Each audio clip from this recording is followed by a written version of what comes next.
Ka join action committee jong ka rilom jaitia haden magalayo sibon ki complain ha ka jing yade bat kara jing ko trekam jong ki hospital ki CHC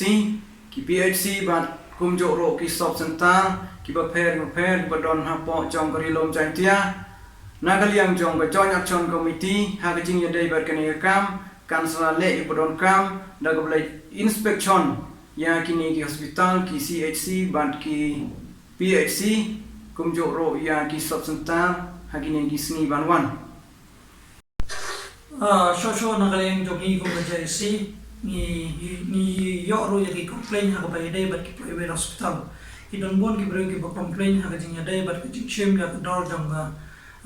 jing sha suma ha ba ide bat COVID-19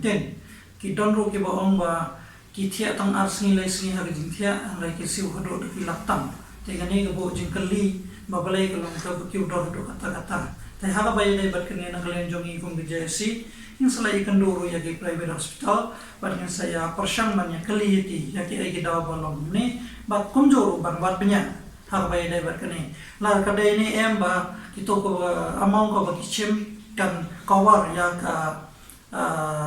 health insurance jong itu ki doktor lah neng nurse neng staff ki betul yang tuh nang bentar jong tu COVID. Nah, kalian juga JSC kamu ya kan jing keliru haka bayar dari bagi private hospital mengikarmen bagi private hospital kin bodo ya di guideline juga health government of India kumjur juga government of Meghalaya hibro kubai haka bayar dari bagi ni.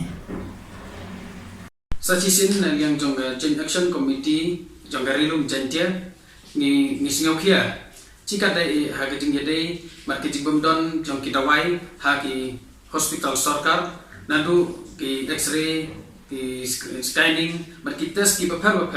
bagi yo sipun ki komplain, bagi bro bagi wan haki hospital sarkar, bar ki pha ki nasabar ban le ki tes. Ngin sadai ban tokit, ban lop ki sha babale bagi kumgini jing je yai je haki hospital sarkar. Angkane kumle sipun.